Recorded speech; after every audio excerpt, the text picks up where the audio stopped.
Welcome. We were asked to speak in English for this topic, which is a little bit strange because presumably being Chinese means that you speak in Chinese. But for the question and answer period, 提问题的时候可以用中文，好吗？So this book, let me just say a little bit about the origin of this book, because in a way, the question of identity is something that everybody cares about, right? No matter where you're from, you ask yourself, what kind of person I am? What's my main identity? Where do I belong? I mean, these questions fascinate everybody just about. And but I must confess that this book actually got off to a somewhat, let's just say, a bad start, because I was first teaching in Hong Kong 25 years ago, and I was asked, there was a periodical that was doing a special issue on identity. So there was one article on being American, one on being Jewish, one on being Canadian. And then the editor asked me to write an article on what it means to be Chinese. And then I said, what ridiculous. How can I do that? I hardly know China. I'm not from a Chinese family. I'm not Chinese ethnicity, and so on. It just seemed ridiculous. So I said, I can't do it. Maybe I could do something on what it means to be Confucian, Rujia. So I did write on that topic. But I just said, let's move on. This is ridiculous. Let's not talk about this. But then 20 years later, I had been living in mainland China. I was serving as dean at Shandong Daxue, at Shandong University. And by then I had been much more integrated in Chinese culture. So the language that I was using on an everyday basis was Mandarin, Putonghua. And I participated just in an unconscious way. I accepted many rituals from China. For example, I'm from Canada, and when I went back to see my mother in Montreal, and then when I said goodbye, she just closed the door and didn't see me off, But I was shocked because in Shandong, and I think here to a certain extent as well, when you leave people, you wait until they're out of sight before closing the door on them, right? So that sort of thing made me realize that in many ways I had adopted, let's just call them Chinese ways of acting. Frankly, even my heart had changed to a certain extent. For example, in the Olympics of 2008, I must confess I was cheering for China. If there was an event between China and the United States, I would definitely cheer for China and cheer against the United States. Even if there's like a trade dispute, I would normally take the side of China. And even if there's a war, to be quite dramatic, I would probably take the side of China. I'm a political theorist. I would look at, who's on the just side, but if it's kind of close call, like both sides have a close case, I would cheer for China in a war, frankly. So in that sense, my heart has changed. Even my body has changed to a certain extent because I became allergic to milk. I became lactose intolerant, which I wasn't when I was a child. Now when I drink ice cold water, I feel terribly uncomfortable. The water should be warm. The idea of like sitting on a beach and getting suntanned is horrifying to me. But when I was 25 years ago, 30 years ago, that's perfectly normal thing to do. But so in many ways, my heart changed and my body changed and my rituals changed. And of course, I had Chinese family and friends. And when sometimes little kids would walk by me and they would point, 外国人, 外国人, I was a little bit upset. I said, 我不是外国人, 在哪里有外国人? So then, maybe I should write something on what it means to be Chinese. And then I thought, what it means to be Chinese, why I didn't like those kids pointing to me and saying, 外国人, because they were making a judgment based on my race, right?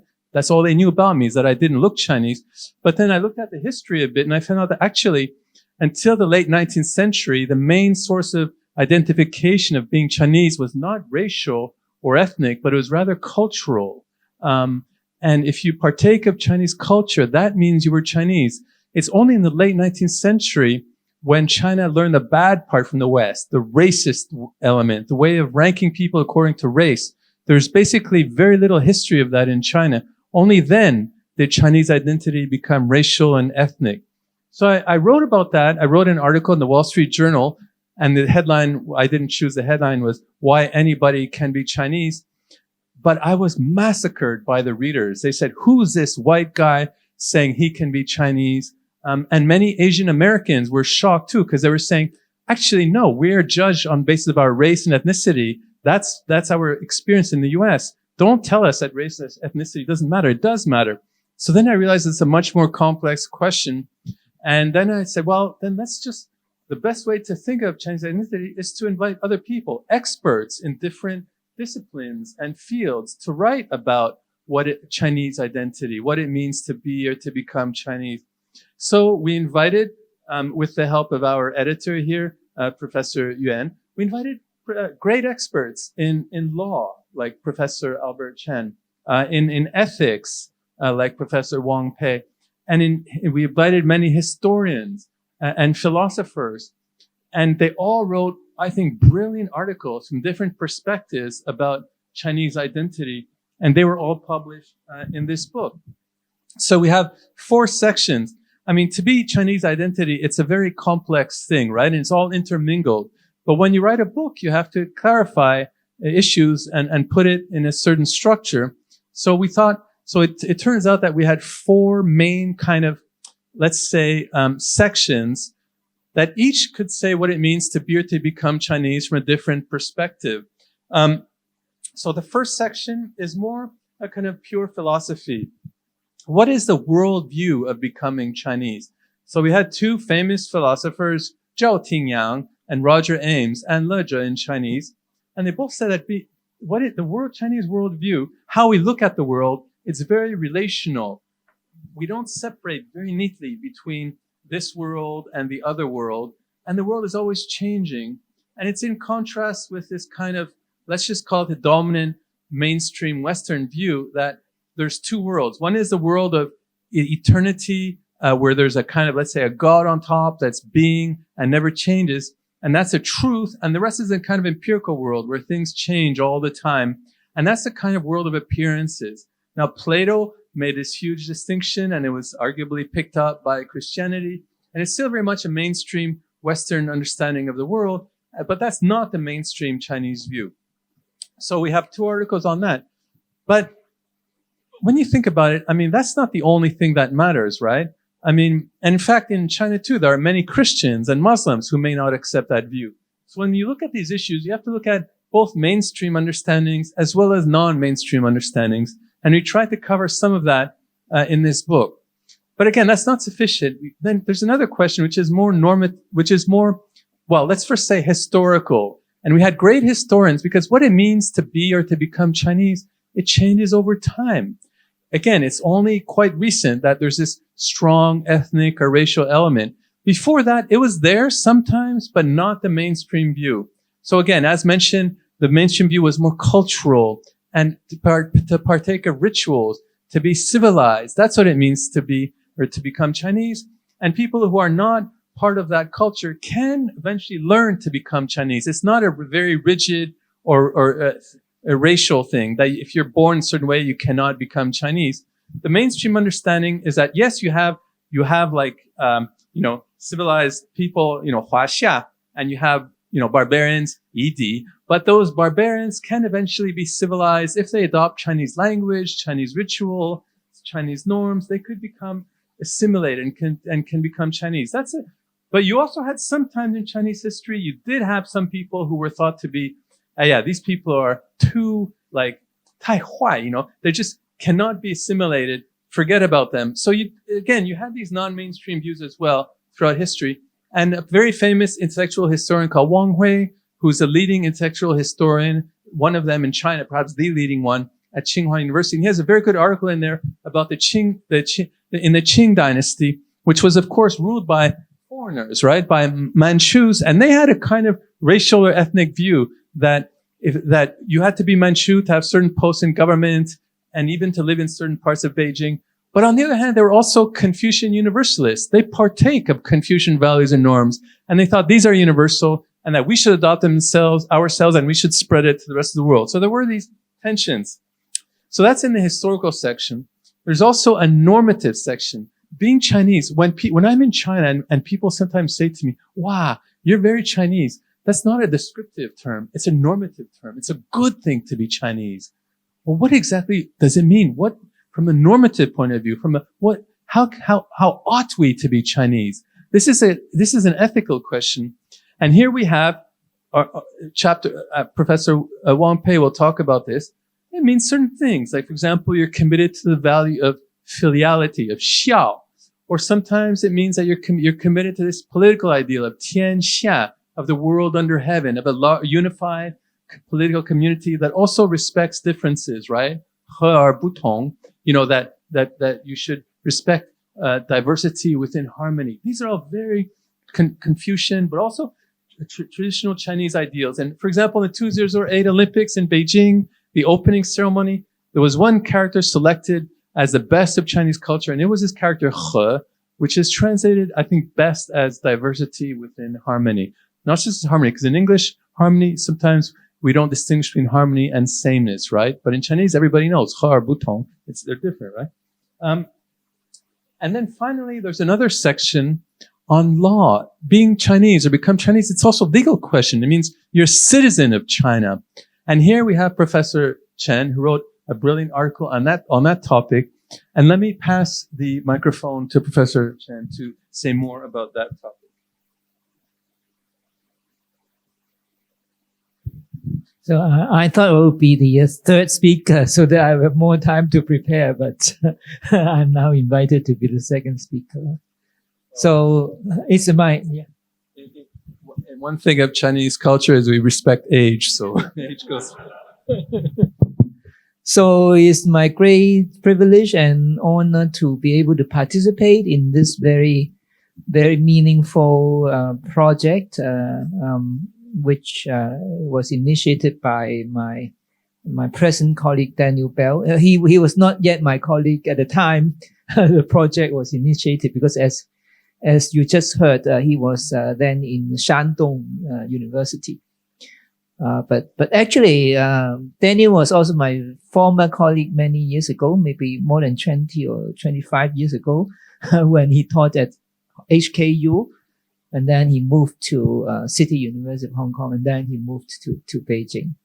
So this project was originally a conference. I was very honored to participate in this conference, but I think the conference took place at a time of COVID, is that right? So it was mainly an online event. So the papers presented at that conference, which Daniel have summarized, are now in this book. They have been revised and well prepared for publication in this book. And as Daniel has just said, the papers cover this topic from many different perspectives. A multidisciplinary perspective was used to explore the question of what is Chinese, what is Chinese identity, and most of the papers are written by scholars in the humanities, scholars of history, philosophy and culture and so on. So my own knowledge is more limited to law and jurisprudence. So I decided to contribute the chapter on Chinese nationality or Chinese nationality law. So the concept of nationality and nationality law was actually imported into China in the late Qing dynasty, because as Daniel has said, in traditional China, China had this idea of tianxia, all under heaven. And China, governed by the Chinese emperor, was the son of heaven, holding the mandate of heaven. So the emperor was supposed to be the ruler of all under the heaven, or at least at the center of all under heaven, exercising political and moral power. So the Western scholarship refers to this as universal kingship. that is the emperor being of universal significance for the whole of Tiansha or on the heaven. And China's neighboring states like Korea and Vietnam were tributary states. They learned from Chinese civilization and became civilized, and they recognized the authority of the Chinese emperor. So that was the traditional worldview. But in the 19th century, China was introduced to the Western worldview of a community, international community of states. And China was only one among the many states that existed in the international community, according to this international worldview, which could be traced back to the 17th century in Western Europe. The Treaty of Westphalia, concluded after the 30 Years' War in Europe, established a world order based on states, and the different states were supposed to be on equal terms, and they could interact in accordance with international law. So the concept of international law can also be traced back to this development in the late, in the mid 17th century. So the 19th century, we all know about the Opium War and China being confronted by Western civilization. So this was also a time in which the Western ideas of international law were introduced into China.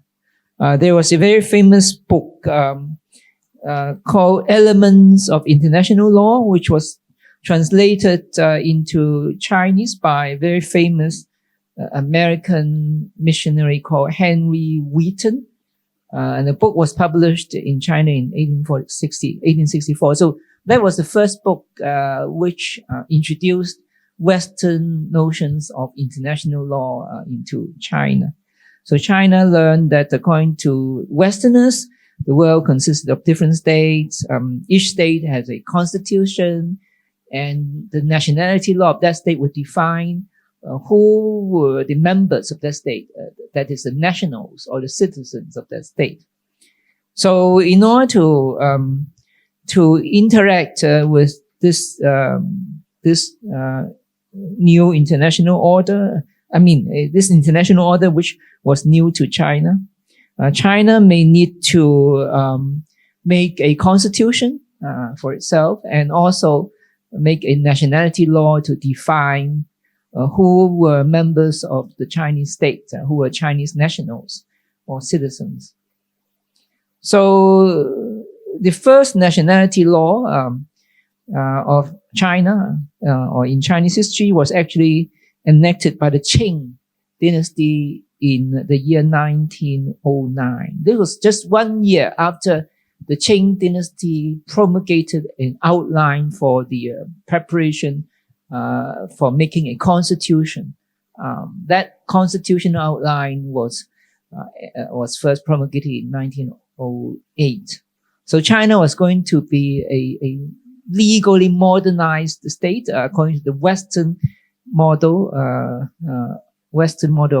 of a modern state. China would have a constitution. China would have a nationality law. So in making the nationality law, China actually studied and borrowed from the Japanese experience. In fact, this is not limited to the nationality law. In China's constitutional reform and legal reform in the late Qing dynasty, China actually learned a lot and used the Japanese laws and even the Japanese constitution, the Meiji Constitution, as a model. So the scholars have found that there is considerable similarity between China's and nationality law in 1909 and the Japanese nationality law, which was made in the year 1899. So that was China's first nationality law. I'll talk a little bit more about the principles in this nationality law in a minute. But let's review the history of nationality law in China. So after the fall of the Qing dynasty in 1911, the Republic of China was established, and a nationality law of the Republic of China was first enacted in 1912. Okay, so 1912, the first year of the Republic of China. Not many laws were enacted, but one of the laws enacted was a new nationality law of the Republic of China. Now, after Chiang Kai-shek established the government of the Chinese Nationalist Party in Nanjing in 1928, a revised version, a significantly amended version of the Republican nationality law was enacted in 1929. So I will talk a little bit more later about how the revised version differed from the original version. But the original version of Republican nationality law, 1912, was very, very similar to the nationality law enacted during the Qing dynasty in 1909. Now, after the People's Republic of China was established in 1949, the PRC government developed new policies regarding nationality. But those were policies only. They were not turned into law until the year 1980, when this new era of reform and opening had begun, and China decided to embark on legal reform, legal modernization, and so on. So this Chinese nationality law of 1980 is still in force today. It's still is in force in Hong Kong since 1997 because it was one of the laws which was put into Annex 3 of the Basic Law for application to Hong Kong. And in order to facilitate the application of the nationality law of China to Hong Kong and also to Macau, the National People's Congress Standing Committee made two interpretations of the nationality law of China to adapt the principles and the provisions there for the circumstances of Hong Kong and Macau after the handover. So if I have time, I will also say a few words about them. So let's go back to the first nationality law of China, enacted in 1909 by the Qing dynasty, which was, as I said, largely preserved. The principles and the content largely preserved by the Republican nationality law of 1912. So the Qing nationality law decided to adopt one of two major principles of nationality law at that time for defining Chinese nationality. If you look at books about comparative nationality law, you'll find that there are two dominant principles for the purpose of defining nationality. One was called the just sanguinis principle. Just sanguinis is a Latin term referring to the idea that the nationality of somebody at birth will be determined by reference to the nationality of his parents or his father, depending on whether we adopt the matrilineal version of the just sanguinis principle. So this is one option of creating a nationality law using this just sanguinis principle. But the other option, which was adopted in the Anglo-American world, what we call the common law countries, was the principle of just soli, S-O-L-I, which is also a Latin term, which means that the nationality of somebody at birth will be determined by where this person was born. Okay, so this principle is, as you know, still adopted, say in the U.S. Children born in the U.S. would acquire American nationality. even though their parents may not be American nationals.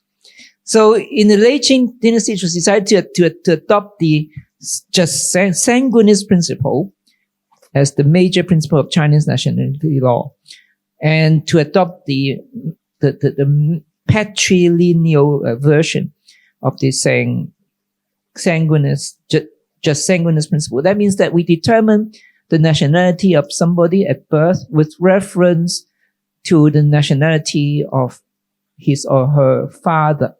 So if the child's father has Chinese nationality, then the child will have Chinese nationality, irrespective of where he or she was born. So that was the basic principle in the nationality law of 1909, but which was also preserved in the Republican nationality law. So of course there are other situations in which this principle has to be modified. For example, what if the father's nationality is not known, or the father's identity was not known, or the father was stateless? It's quite complicated. In international, there's a problem of statelessness, somebody with no nationality. So in such a situation, according to the Qing law, we will look at the nationality of the mother, and if both the parents' nationality cannot be determined, then we look at the place of birth. So if this person was born in China, then he or she would be a Chinese national. Now, what about the Republican nationality law? Basically, the 1912 version followed the Qing law, but the version, the amended version introduced by the Chinese Nationalist Party government in 1929, modified the nationality law with reference to two principles. So one is the principle of gender equality. So there are some amendments that reflected the principle of gender equality, particularly as applied to spouses in a marriage between a Chinese and a foreigner. Now, I don't have time to go into the details. And another aspect of the Republican nationality, or even in 1929, is that it still adhered to the patrilineal version of the just sanguinis principle. So this was only changed. The so-called patrilineal version of the just sanguinis principle was only changed by the PRC nationality law in 1980. So what does that mean? That means that if we abandon the patrilineal version of just sanguinis and we adopt a gender-neutral version of just sanguinis, that means that we determine the nationality of the child with reference to either the nationality of the father or the nationality of the mother. So even if the father is not a Chinese national, but if the mother is a Chinese national, then according to this gender-neutral version of the just sanguinis principle, the child would be a Chinese national, a Chinese citizen. Now, but in the PRC era, there were significant reforms to the principles of the nationality law in the Republican era, and that's mainly for the purpose of avoiding any situation of dual nationality. In the Republican era and also in the Qing dynasty, the problem of dual nationality would arise if, particularly in the case of overseas Chinese, the Huaqiao, because there are many millions of migrants from mainland to Southeast Asia to what is today Indonesia and Thailand and Indochina, Malaysia, what is today Singapore, even Philippines and so on. So according to the late Qing nationality law and the Republic nationality law, children born even outside China, say in Southeast Asia, of parents who were considered Chinese nationals, with migrants from mainland China, would be regarded as Chinese nationals. Okay, so but according to the local law, they might be regarded as nationals of the local place. For example, in 1907, the Dutch East Indies planned to introduce a law which under the law would regard all the Chinese, ethnically Chinese people born in the Dutch Indies, which is what is today Indonesia. They will be regarded as Dutch nationals or Dutch citizens. In fact, that was one of the reasons for the speedy enactment of the Chinese nationality law in 1909, to make sure that China can also regard these people, these overseas Chinese, as Chinese nationals. Now, after the PLCA was established, there was a radical change in the policy as regards overseas Chinese.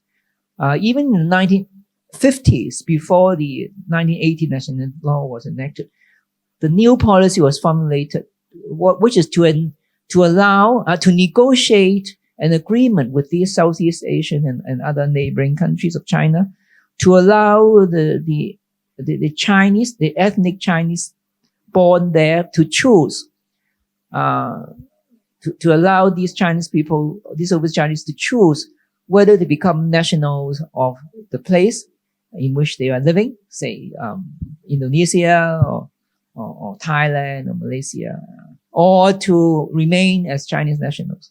So the agreement would be concluded with the government of these countries. Let these Chinese people there choose.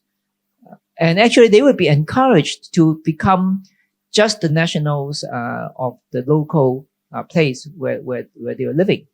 And in which case, they would no longer, under the new Chinese policy, be regarded as Chinese nationals. So that would remove the problem of dual nationality, because there were concerns in those days that these people, still owe allegiance to China, even though they were living in Southeast Asian states.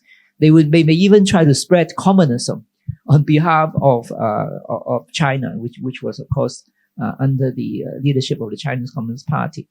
And there are also various forms of discrimination against or suspicion or distrust of these overseas Chinese who were, occupying important positions in the economies of these Southeast Asian states. So this new policy was adopted to facilitate the integration of overseas Chinese into their local communities. So the policy was formalized in the 1980 nationality law. And one of the main idea behind that nationality law was the non-recognition of dual nationality, and also there are provisions to facilitate the avoidance of dual nationality. So I'll give you one or two examples before I close. What about the example relates to Chinese children born outside China. Okay, so according to Article 5 of the current nationality law, for persons born outside China, such a person will have Chinese nationality if both parents are Chinese citizens, or one of the parents, so either father or mother, is a Chinese citizen, unless both parents or one of them, being a Chinese citizen, or is settled in a foreign state, and the person, and this newly born baby, acquires the nationality of the foreign state by birth. So in theory, if a Chinese national or two Chinese nationals married to one another, migrate to the US and became settled there, even though they have not acquired American citizenship, the child born in the U.S., who by virtue of U.S. law would acquire a U.S. citizenship, will be regarded by Chinese nationality law as a foreign national. Okay, one last example is from Article 9. So if a Chinese citizen is settled abroad and voluntarily acquires a foreign nationality, he or she will automatically lose Chinese nationality. So this is different from the Republican nationality law, in which the renunciation or loss of Chinese nationality is subject to the approval of the Chinese authority.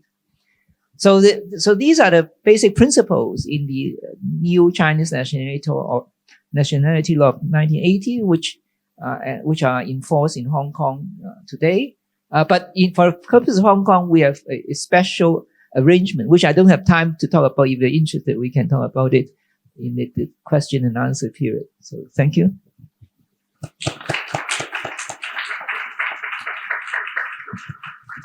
So thank you very much. I think there probably will be questions about Hong Kong identity later. Let's move on to Professor Wang. Thank you. Thank you for Professor Chen's talk. I learned a lot from that. And thanks for Professor Yuan to organize all this. And thank you everyone for coming. And for my article in this book is basically focused on filial piety. When I was thinking of the topic, what does it mean to be or to become Chinese? And just one natural question come to my mind that even you are Chinese, there will be people criticize you. You're not Chinese enough. Like in the, like I said, too much westernized, 太西化, no? So what is the most important virtue for being or becoming Chinese? I had been thinking of that for a while, and I find it very, very, like close to our daily life that it should be a very filial person.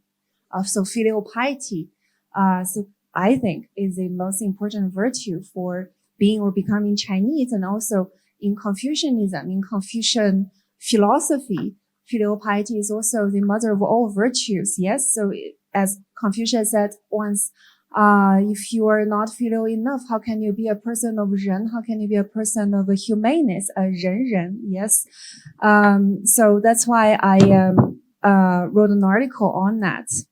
And thinking about it, another perspective was thinking how filial piety can be very important for Confucianism, for becoming Chinese and also for becoming Confucian. Nowadays is that thinking about in the past, so we have these 5 human relations. So 五伦, yes. So the relation between ruler and ministers, relation between parent and child, the spousal relation, and the relation between siblings, and also friendship. So 5 human relations. Thinking about one person, say like young generation, nowadays, they can escape the so-called ruler and minister relations. Yeah, if he or she has no ambition to go into politics. Okay, that's one thing you can escape. And you can also escape the spousal relation. If you have no desire to get married. Many young people, especially young girls, they don't have desire to get married. Okay. And related to that, many of them as well do not have desire to have children. So you do not have the relation with children. So there are other 2 you can escape from. The relation with your children, the spousal relation. Yes. And there is another, interesting, type of, young generations in Japan, like a 御宅族, or otaku, I'm not sure of the Japanese word, meaning like you're staying in your own room and playing video games every day and escape from friendship, whatever. So you can escape friendship thinking from that perspective. And also as a kid from the one child policy generation, they do not have siblings. So basically for these 5 human relations, you can escape almost all of them. Only one thing left is a relation with your parents. Yes? I mean, we're not Monkey King, like we, bump all of them, a stone or whatever. we still have our parents. So the relation with parents now is the only thing we left in Confucianism. And also, that's why filial piety is very important for becoming and for being a Chinese. This is not like a secret that I discovered. Actually, it has been developed in Song, from Song to Qing dynasties. We have like a school called Neo Confucianism, yes, 宋明理学. How did they find it? Because they are in this intellectual battle with Buddhism, yes? Buddhism said, oh, you can escape from every single relations in this world. We go to another world, yes? But Confucianism, they found filial piety. You cannot escape from the relation with your parents. And there was one very famous story about Wang, one of the most famous Neo-Confucian scholar. When he was visiting Hangzhou, the capital of Zhejiang, there was a very famous Zen monk, Chanzong, the Heshang Zen monk. He was staying in one spot for 3 years, not looking at anything. He never opened his eyes. I really don't know how did he make it. And he never talked to anyone. So Wang Yangming just went to him, standing in front of him, started to shout at, what about this Zen monk? What are you staring at? And what are you talking so loud? And the monk was like surprised. What are you talking to? And Wang Yangming asked him that, okay, so do you have any family members still living in this world? And the Zen monk answered that, oh yes, my mother, my very old mother is still in my hometown. And Wang Yangming asked him that, so how about your heart mind, Xing, your heart mind? Does it move or not? The Zen monk said, I have no choice, but it moves. And the next day, and after that, Master Yangming told him this theory, or say philosophy or like on filial piety. And the next day, the other people told Master Yangming that this Zen monk already left. He went back to his hometown to serve his very old mother. So it is one of the very interesting and most famous story in Neo-Confucianism. And nowadays, basically, we're facing the same challenge that, as I said, too much 西化, yeah, like or individualism, 个人主义. How can we deal with that? So, thinking about being Chinese or from the perspective of Confucian philosophy, that wow, still remember you have your relation with your parents. Be a filial son, a filial daughter is very important.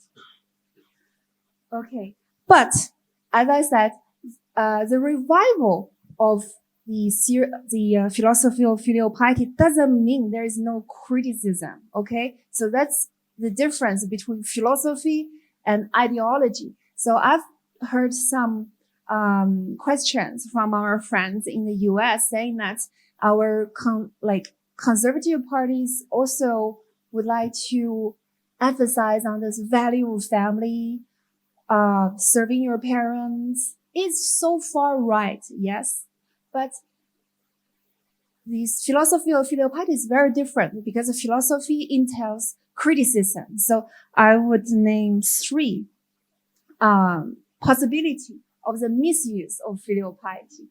Okay, the first is about the word, the character itself in Chinese, xiao, yes, xiao. The upper part of xiao actually is the same upper part of lao, yeah, 老子的老 means it's an old man, and the lower part of xiao is 子, yeah, so it means it's a young man carrying his father on his back. It's a little bit, like 男性男权.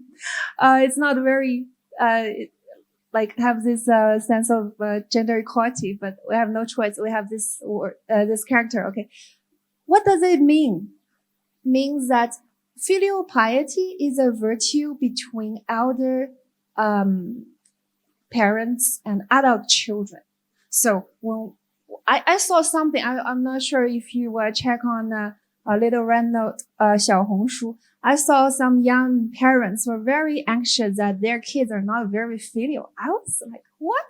Actually, Once there was a mother saying that she wants to throw away one of her daughter's most favorite toy or something. She said, I don't want my daughter to be too attached to that, otherwise she won't be too filial to me. But the daughter is just 2 years old, okay? Do you expect a 2-year-old kid to be filial to you? I mean, come on. That's the one misuse of filial piety, that it comes at very late. You don't expect a kid at 2-year-old to be filial, okay? But when the parents grow old and adult children would show the filial care, filial love towards their parents. That's the one thing. It's about the timing. And the second is, we always think filial piety is something applied to everyone equally. But I saw many ladies here. We all know that it's so gendered. Yes, filial piety is very gendered. I just give one theory that in Confucianism there is a difference, the hierarchy of filial acts. The lowest part is filial care towards your parents, and it can easily be outsourced to whom? To a man's wife. And Monsieur's ones, it's in Monsieur's, you can check. Monsieur said, a man wants his parents to be taken care of. What would he do? Get married, get a wife. So he can easily outsource that to his wife. That's the lowest part of filial piety. And the second, the middle one is equal to 忠孝, okay? Means you're loyal to your ruler, to your lord, to serve the government. Okay. The highest level, that's for exemplary person, for 君子, means 从义不从君. You follow the Dao and the rightness, Dao and Yi, but you do not follow the evil ruler. That's the 大孝, great filiality. So we can see it's a hierarchical. And in ancient times, where would women be? There's the lowest one, taking care of the parents-in-law, okay? But nowadays, although women and men do have same opportunities to get educated and to survive and thrive outside of the family, but still many men would like to outsource the filial care to their wives. Yeah? No one is nodding? Oh, so someone's smiling. Anyway, we can talk about that later.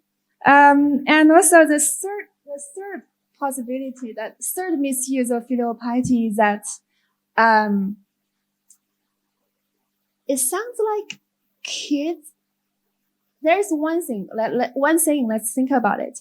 We always say that parents love kids unconditionally. Yes, we do believe in that, and we do feel that, lucky ones. But for filial piety, what do we want? We want the kids to love back parents unconditionally. Thinking about it, it's not so balanced. On this narrative of filial piety, it exists in Confucianism. Thinking about the archetypal story of filial piety, Emperor Shun, Shunди, Yao Shun the Shun. His father and younger brother wanted to kill him at least for 3 times, according to Sima Qian, Shiji, yes? But what did Shun do?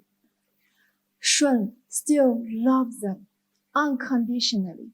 And according to Mengzi, when Shun was 50 years old, he was crying in the field, crying towards heaven, asking that why my parents do not love me. Okay? What did Shun comment on that?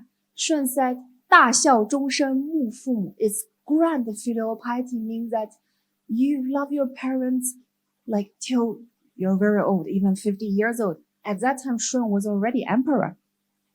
But so that's I would say it's a very tragic archetypal story of the virtue of filial piety. Yes, means even if you are a sage king, there is a chance that the parents cannot appreciate you. It sounds very tragic. So for modern social context, we need to adapt it, this virtue of filial piety. to be more morally defensible. So, and morally desirable for young generations. Yes. So that's why I wrote this article.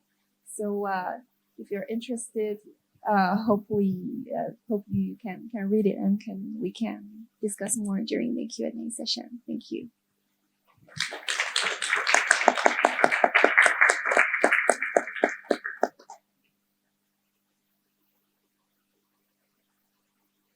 So thank you for the wonderful sharing. Here comes the Q&A section. You may scan the QR code to submit your questions. So we have collected few questions. So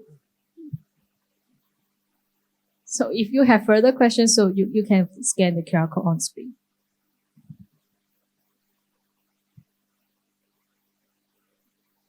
So one of the questions is whether Mao and revolutionary culture is an important part of being contemporary China.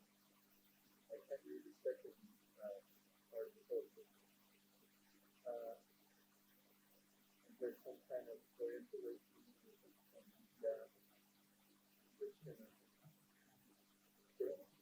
Oh yeah, I got it. Yeah. Okay. So basically, well, let's just focus on the first part. How important is, let's just say, revolutionary culture and communism?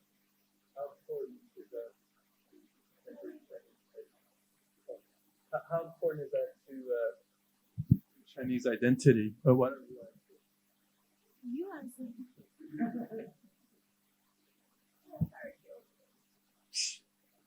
Maybe you go first. Okay. This question does not directly relate to what we have spoken, but as far as I understand, and also borrowing from what Daniel has said earlier, this question of Chinese culture and Chinese identity is a evolving one. I think you mentioned the change and the evolution in Chinese culture and Chinese identity. Okay, so I mean, when we talk about being a Chinese, we are not just talking about the situation, say, in the 19th century. I'm sure that before all these changes, before all this contact with the international community, which I just mentioned in my presentation, the Chinese culture and the sense of China's identity was very, very different from what happened afterwards. In fact, there are many scholars who research on Chinese nationalism. So Chinese nationalism, like the nationalism in many other nations, was a modern phenomenon. In traditional China, I don't think there was a lot of Chinese thought, Chinese philosophy, but the concept of nationalism is, I think, a uniquely modern phenomenon in China and also in other states and other societies. So with the development of nationalism, we have a new sense of Chinese nationality, Chinese identity, which distinguishes the Chinese from other foreigners, nationals of other countries. So the Chinese identity now draws on the historical experience of the Chinese people in the 19th and the 20th century.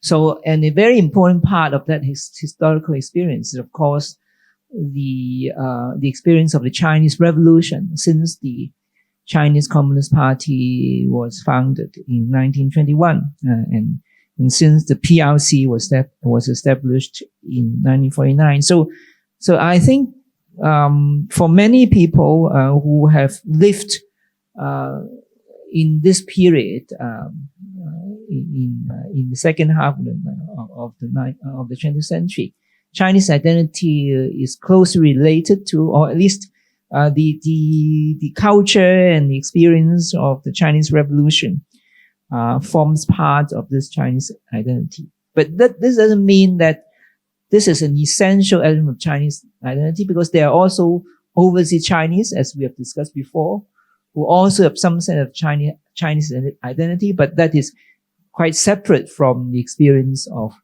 the Chinese Revolution. So I think different members of the of China, of what we call Chinese, or the Chinese community, may have different experience and understanding and consciousness of the Chinese identity. So that's my own view. Thank you. You want to say something? Or? I'll just add one point that Chinese Communist Party, why it's Chinese? Because we're talking about Chineseness today. Why is it Chinese? It's not like Soviet Union like. There was one very important difference is that under the with the influence of Confucianism, that's why Chinese Communist Party focus on the rural area and say farmers, peasants very, very much. They would like to 团结农民, you know. But in Soviet Union, these peasants are the 革命的对象, you know, should be 革命. That's a huge difference between Chinese Communist Party and the Communist Party in the Soviet Union. And that's one point. That's why Chinese Communist Party took strong, actually in the end, because they, realized that this Chineseness is related to, 农村农民, traditional culture is very important. Thank you. And let me add one little point too. I mean, what makes Chinese communism Chinese? I think another point is that it's this commitment to alleviating poverty. I mean, whether it's before the revolution or under Mao Zedong after the revolution or in the reform era, the Chinese Communist Party has always had this strong commitment to reducing poverty and to providing for the basic material needs of people. Whether they did it well or not, in certain times, obviously not, and other times much better, especially perhaps more recently. But this has much longer echoes. I mean, China is the oldest state where the government has felt a strong obligation to provide for the basic needs of material people, the basic needs of people. In the West, it's actually only about 300 years ago or 400 years ago at most that there was this idea that the government has an obligation to alleviate poverty. But in China, it goes way back to the Warring States period, to the spring and autumn period. The idea, there's always been this ideal that the government's first obligation is to provide for the basic material needs of the people. And you have different reasons for that. In the case of Mencius, Mengzi, he's saying that how can you be moral if you're struggling for the necessities of everyday life? In a way, it sounds like a very Marxist point, that if you're starving and always trying to get the basic material needs, how can you consider being kind to people outside your family or in the community as a whole? So first you alleviate poverty, provide for the basic needs of people, and then we could think about other stuff like how to educate people, how people can be moral outside the family context. This goes way back in Chinese history as an ideal and to a certain extent as a practice too. The idea that the government has an obligation to reform land and to distribute land so that people's basic material needs are met. Again, that goes way back too. You have it in Mencius. It's very clear. The well-field system, for example. And again, it's been implemented in good ways, sometimes in bad ways, other times. But this is way, way back. And in fact, one of the reasons arguably why the communist, let's just say, value system was successful in China is precisely because it had those much longer echoes about what are the first obligation of government is to alleviate poverty. So that's really, I mean, if you want to think about what it means to be Chinese from a political point of view, I do think that's quite central to the identity.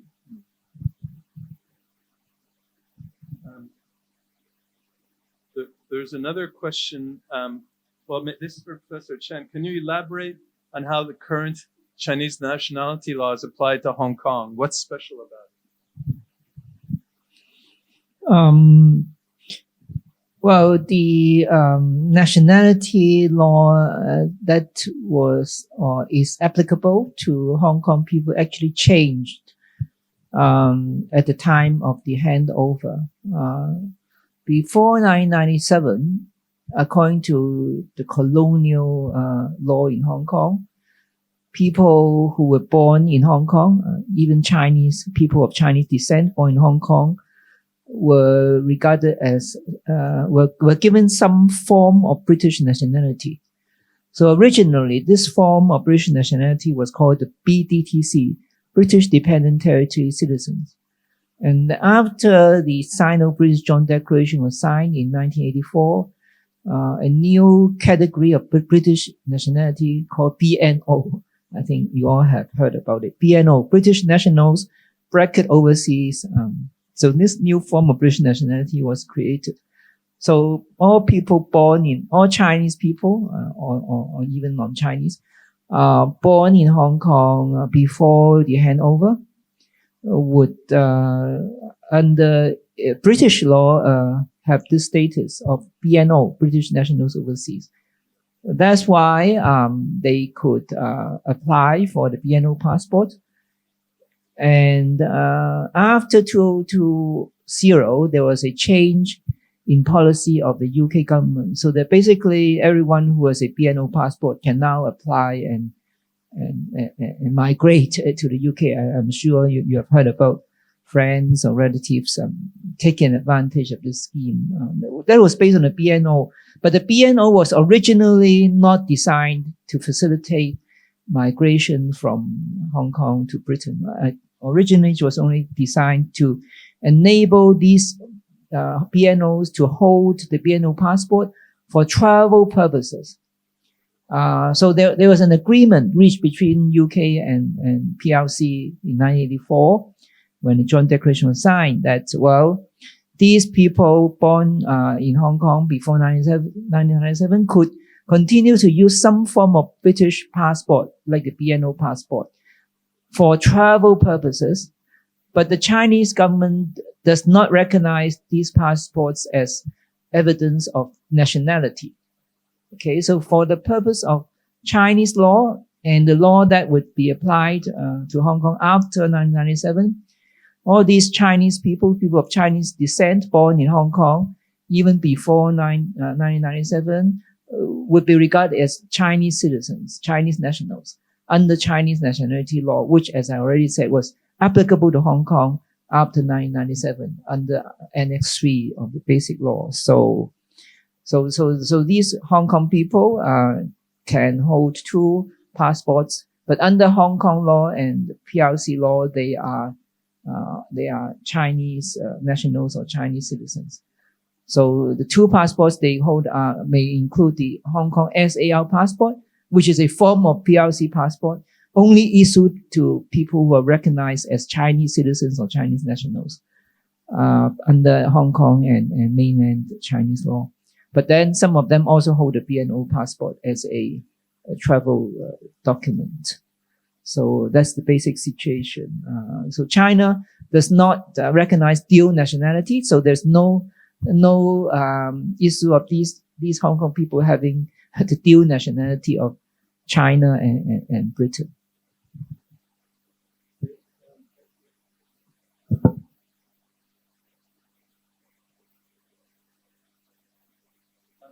There's a question about, can you please clarify the relationship between political meritocracy, 贤能政治, and the political reality in China? For example, there's more censorship. Does my theory have flaws?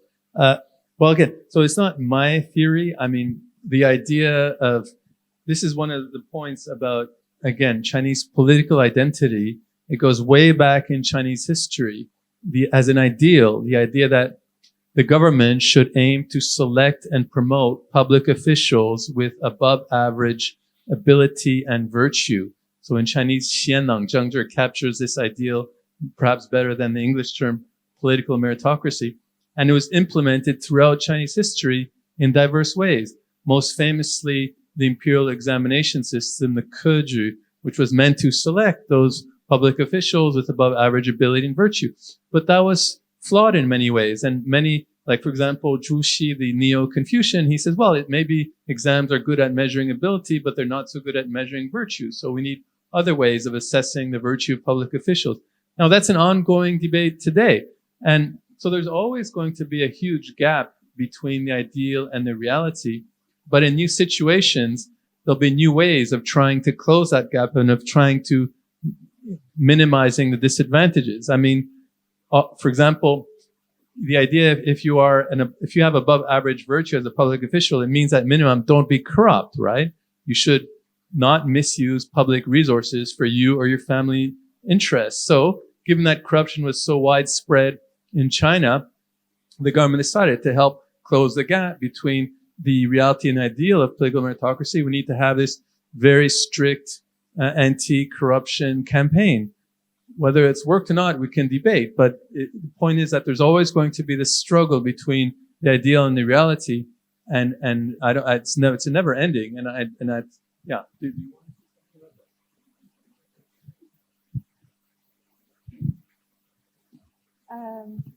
I use it's like how many years ago? 9 years ago, I published one article on this debate on political meritocracy in ancient China.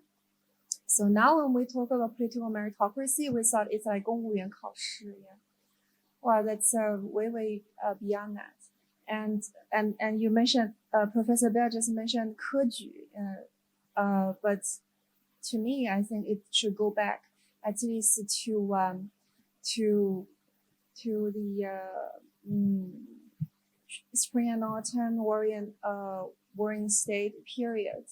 That at that time, political meritocracy is not just a Confucian theory. Moism, 墨家, legalism, 法家, all of them, they adopted that. And the first system adopted this is in Qing dynasty.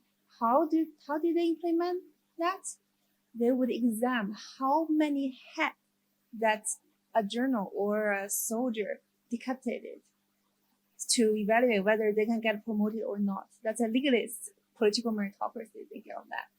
And wow, in Han Dynasty, we're more civilized. Yes, so we have this 察举制, yeah. So it's also related to filial piety. Yeah, 举孝廉. If you're very filial, means you're very virtuous. So you can be a government official. That's in Han Dynasty. So the result of that is all of these government officials are from noble families. Just for common people, there was no chance. So after that, we have the 九品官人法, 九品中正制, but it doesn't last long for a while. And finally, in Sui Dynasty, Tang Dynasty, and refined in Song Dynasty, we have the 科举制. The point is 科举制 is not good enough. Zhu Xi once, it's actually in my article, Zhu Xi once criticized that, for 科举制, basically, 小人儒, this petty person Confucian can get through the system. They have no idea of virtue. They have no capability. They have nothing else but than writing good articles. Yes. So Zhu Xi mentioned we can restore the recommendation system among the Taixue, among those scholars who study in Taixue. So we can see even though 科举制 was regarded as kind of very nice system to select talent, but it's still not good enough. So one of the most important criticism on political meritocracy is that it makes the social mobilization like less active. Basically, for common people, there was lesser chance. But when we look back in the history, in Chinese history, we can tell that when one system doesn't work, we have another one to replace it. When recommendation system didn't work, we had the 九品官人法. When that doesn't work, we had 科举. Yeah, 科举 doesn't work very well, so we have criticism to restore the recommendation system. So I really have no idea how would the system now we're having, there was a chance to change that. But I would view as there was one difference other than 公务员考试 among the undergraduate student in universities. They still have one possibility to get into the system is to go to the very poor countryside to do poor alleviation. Yeah, 选调 to do like 扶贫 to show that you're virtuous and capable, just above average. Because the bar is not very high, even in ancient times. The bar was not very high because for Confucianism, we should remember that there is they do believe that people would change, people would improve by age. So as long as you select people above average, it's okay. Then the system can educate it. Thinking about the first example of 贤男政治, thinking about, I just talked about Emperor Shun, yes. Yao, how did Yao pick up Shun? Just because he was very filial. He was a filial son. Yao picked Shun to be his successor, and he educated him, cultivated him for 30 years. And meanwhile, also examining whether he's good enough. Yes. Shun served Yao for 30 years to be the next emperor. I think that's an archetypal story for political meritocracy as well. But concretely speaking, what's the change that would happen? We don't know yet. Let's see. But I don't think the theory itself fails. Yeah. Thank you. Maybe I just should say something about censorship too. I mean, in the reform era, there was basically consensus that the main task is poverty alleviation. And there's also consensus that the best way to alleviate poverty is to promote economic growth. And therefore, we should reward officials according to how well they do at that aim. So there wasn't maybe as much of a need for open debate. But now, the priorities of China are multiple, right? Is it improving environment, improving economic growth, alleviating poverty, reducing gap between rich and poor, reducing corruption, dealing with AI. So to deal with all those problems, frankly, there's a need for much more open debate so that the public officials who do have better ability and virtue to deal with these problems can be selected. So frankly, if you were to ask my view, the increased censorship is not good for the ideal of political meritocracy, especially at this time. Anyway, there are many questions here. Maybe there's one directed at Professor Chen. There's also one about overseas Chinese in Malaysia, written in Chinese, about whether overseas Chinese identify with Chinese culture, but they don't think themselves as Chinese. Maybe don't think of themselves, doesn't say here, but as Chinese citizens. But that's maybe one issue. But also, could you elaborate on how current Chinese nationality law applied to Hong Kong? What's special about it? Did I already answer that? Here, sorry. Could you elaborate on the pros and cons of dual nationality? And what is the prevailing trend internationally with regard to nationality laws around the world? So you have 2 minutes left. Okay. There was actually a trend that more countries now recognize dual nationality than in the past. And about 15 to 20 years ago, there was also some discussion in China, including discussion in the 全国政协, the CPPCC, about whether China should relax its policy against dual nationality in order to attract overseas Chinese to come back to China to contribute to China's economic development and so on. So there was actually some discussion. The basic idea was that, some Chinese people who migrated to U.S. and acquired U.S. citizenship, if China recognized dual nationality, then these people would also, still be regarded as Chinese nationals, and they could then enjoy the rights of Chinese nationals when they go back to mainland China to work or to develop their career. But there was also some opposition to this idea, saying that we don't want this specially privileged class of dual nationals, coming to China and also enjoying their foreign nationality at the same time.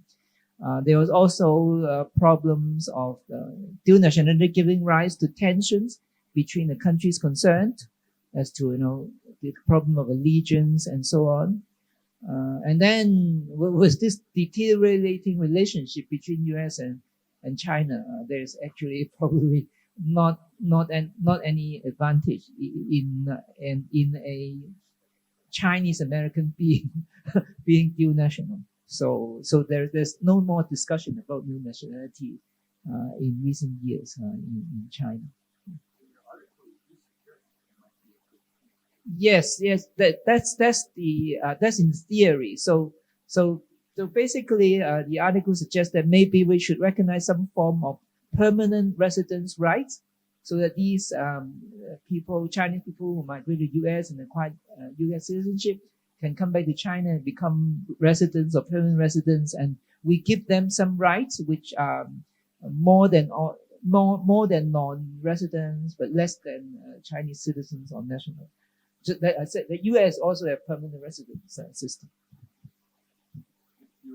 There was a question about loyalty and xiao, which is more important. And the question here is: there's an ancient Chinese saying, "Since ancient times, it has been difficult to be both loyal and filial. If it were you, would you prioritize loyalty or filial piety?" Yeah, it's a very good question, and it concerns with the fact that is filial piety a political virtue or not? To Confucianism, to I would say progressive Confucianism, I think we should limit filial piety in the ethical sphere, because it can be easily misused to, like, you're filial to your parents so that you will be loyal to your ruler. That's in ancient times, but in modern times, I really do not think filial piety should be a political virtue.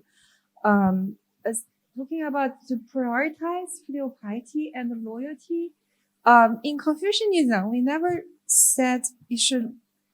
Let me put it in this way: you should be loyal to the Tao and the rightness and Yi, but not blindly be loyal to your ruler. So there was a saying, 从道不从君. Okay, you follow the Tao, but not necessarily your lord. So loyalty never have a very, fundamental value in Confucianism, not like filial piety. Filial piety is something very like semi-religious, I would say. It's very hard to resist. Okay, thank you. Okay, time's up. Time's up? Oh, okay. Well, thank you so much. And sorry if we couldn't answer all your questions. This is a very open, probably if you write this book in 20 years' time, it'll be quite different. So it's very open. Thank you.